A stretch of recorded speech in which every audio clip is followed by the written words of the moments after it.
ఓం శాంతి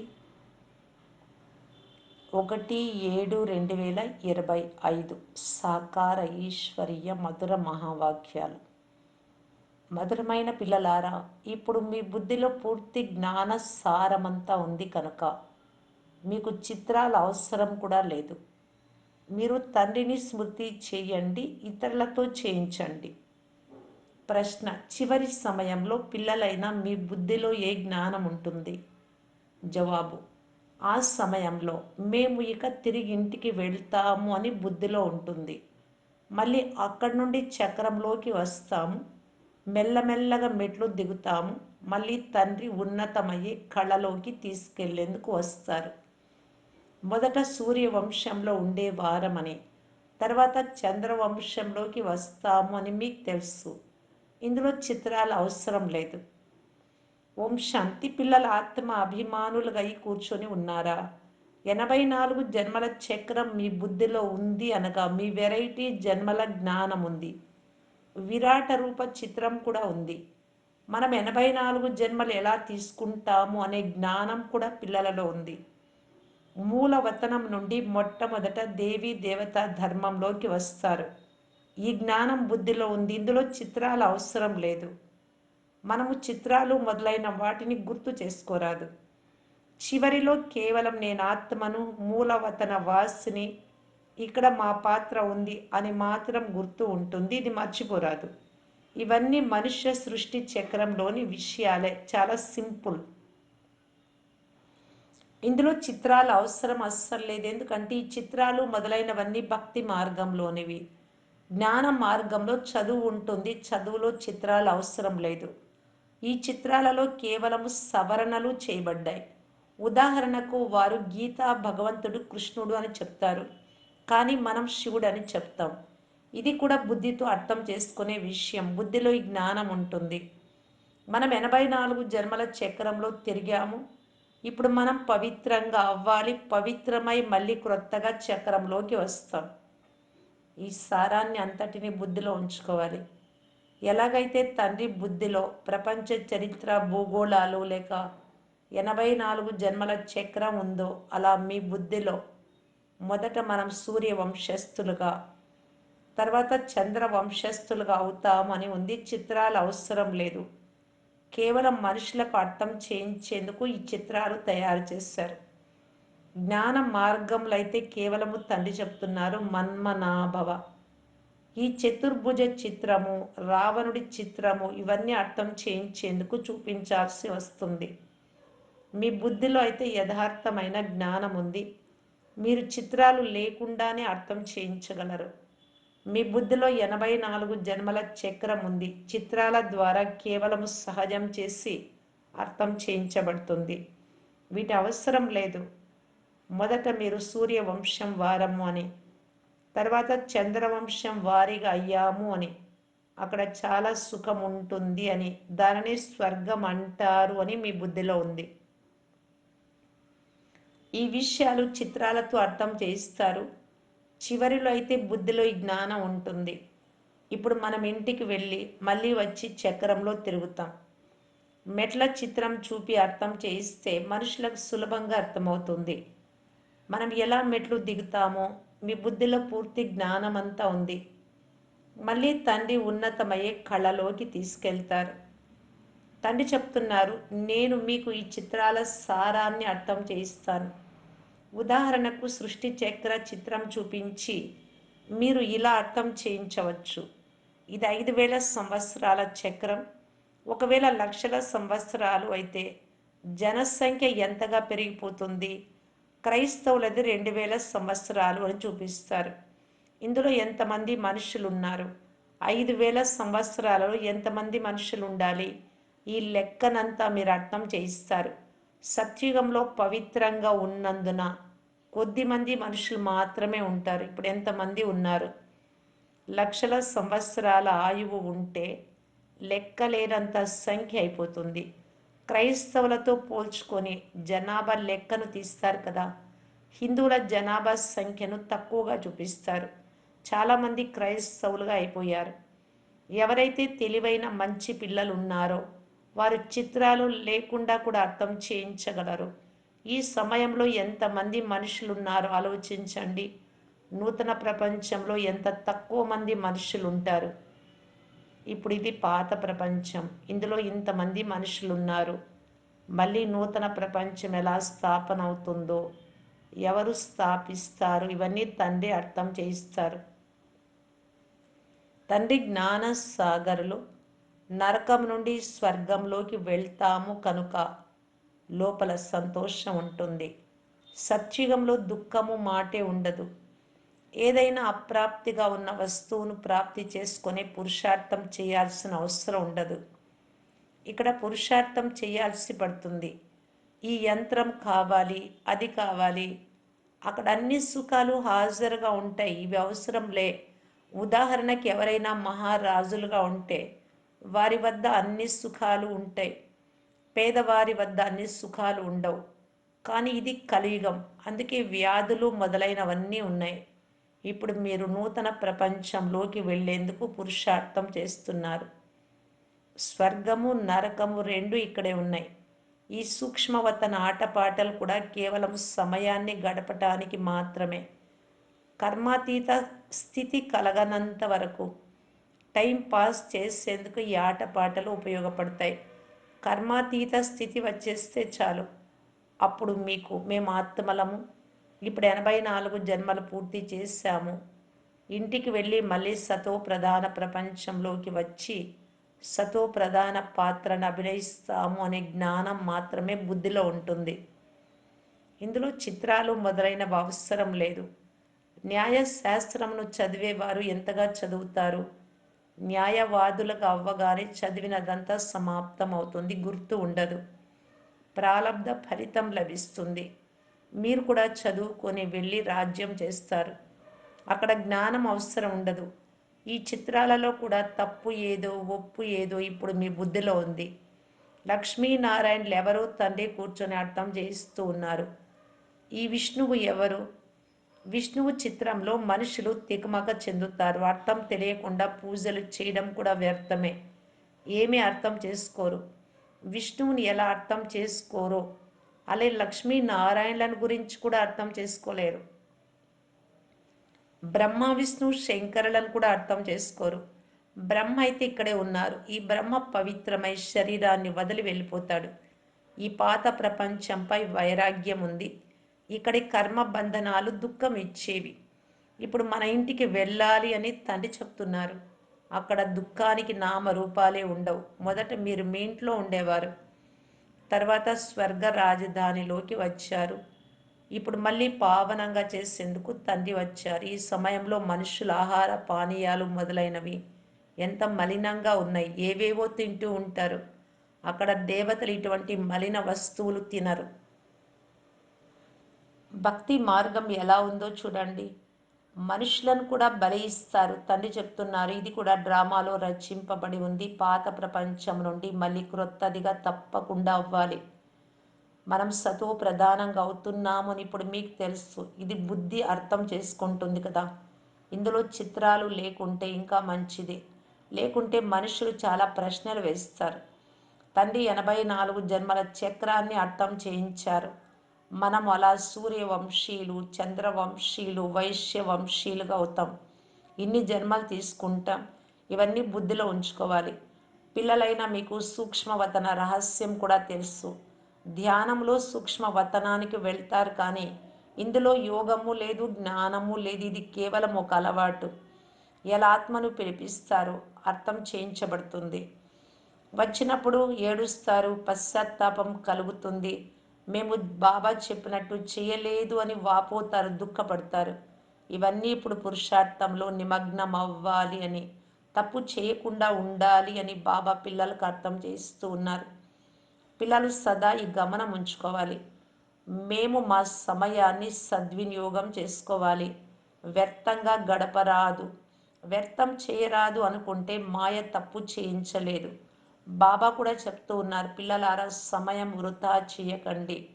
అనేక మందికి మార్గాన్ని తెలిపించే పురుషార్థం చేయండి. మహాదానులుగా అవ్వండి.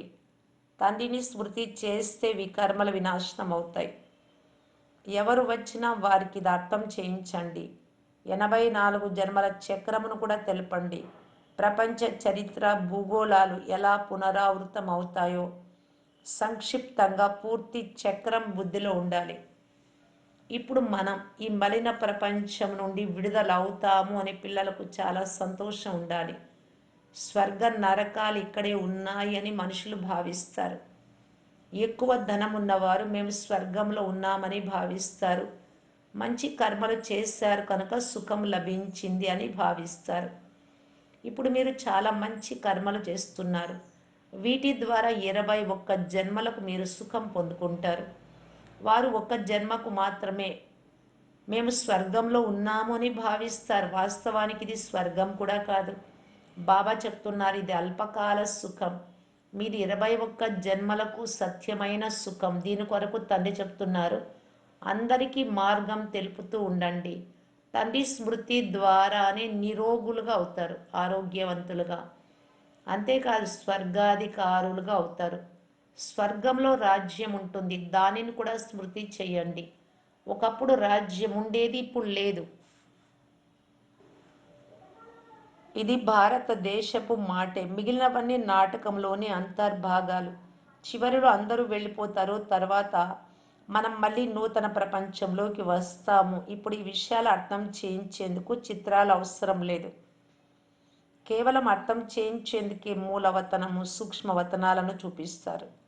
భక్తి మార్గం వారు తయారు చేసిన చిత్రాలలో సవరణలు చేసి అర్థం చేయించాల్సి వస్తుంది అని తెలిపించాలి.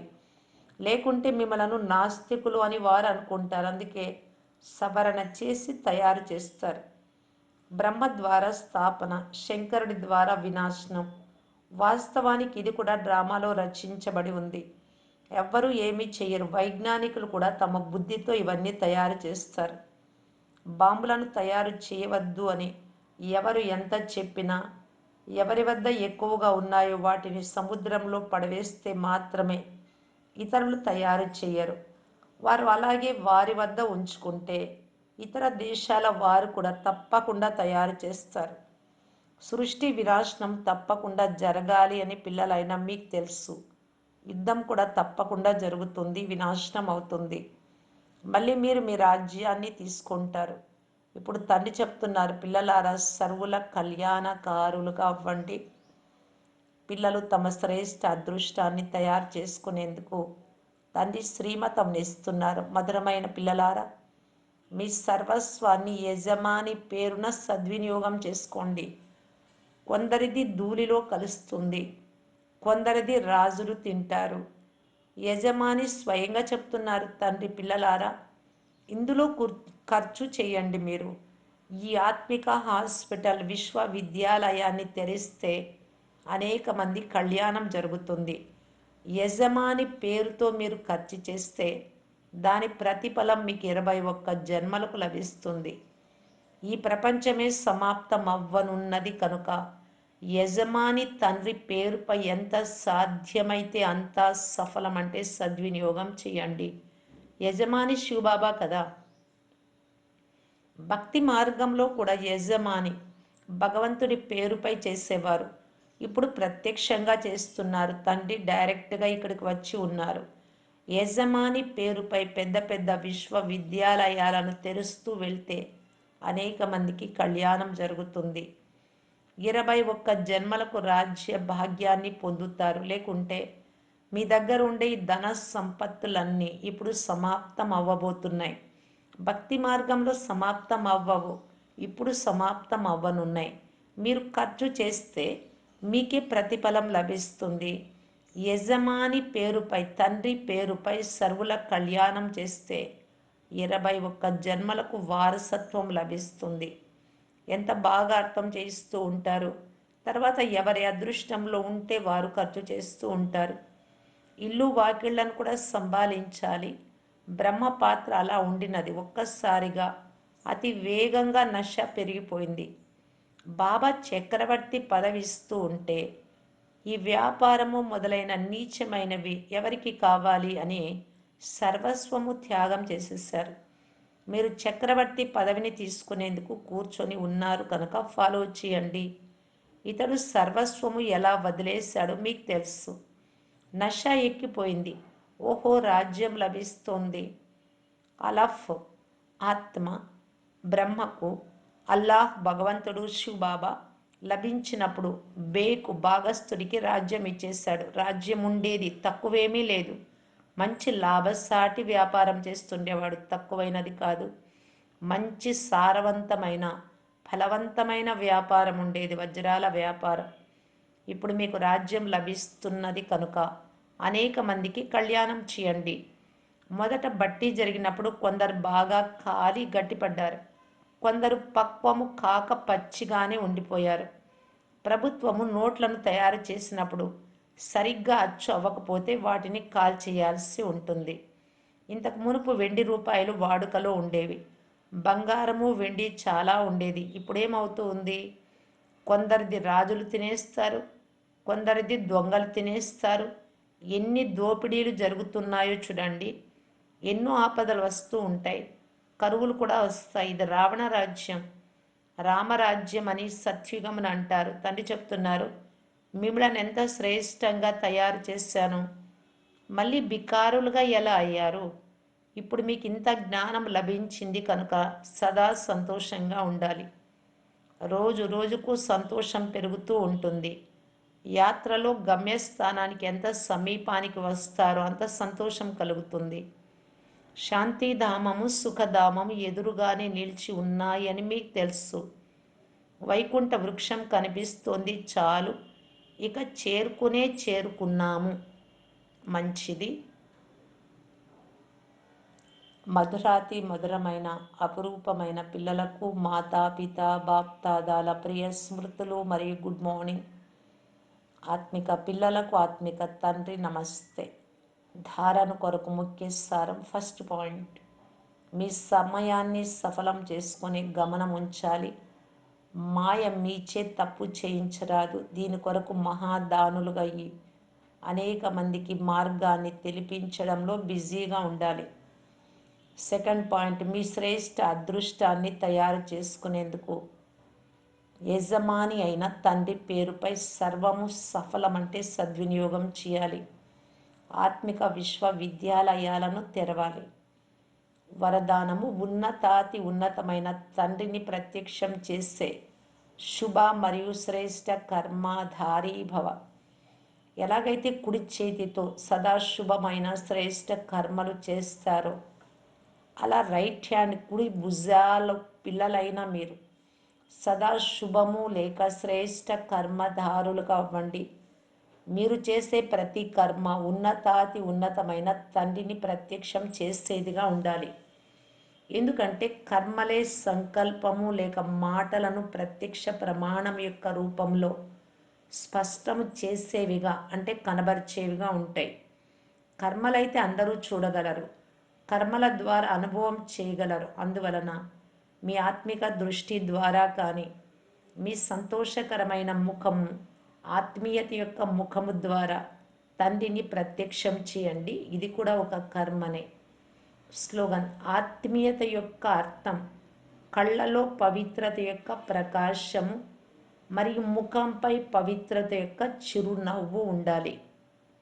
అవ్యక్త ఇషారా, సంకల్పాల శక్తిని జమ చేసుకొని శ్రేష్టమైన సేవకు నిమిత్తంగా కావటానికి బాప్దాదా తెలియజేస్తున్నారు. ఎలాగైతే ఈ రోజులలో సూర్యుని శక్తిని జమ చేసి సోలార్ నుండి చాలా కార్యాలు సఫలం చేస్తారో అలా మీరు సంకల్ప శక్తిని జమ చేసుకుంటే శ్రేష్ట సంకల్పాలు కళ్యాణకారి సంకల్పాలు చేస్తూ ఉంటే ఇతరులలో కూడా మీరు బలము నింపగలరు, అనేక కార్యాలు సఫలం చేయగలరు. ఎవరైతే ధైర్యహీనులుగా ఉంటారో వారిని వాచాతో పాటు శ్రేష్ట సంకల్పాల సూక్ష్మ శక్తి ద్వారా ధైర్యవంతులుగా చేయడమే వర్తమాన సమయం యొక్క ఆవశ్యకత. ఓం శాంతి.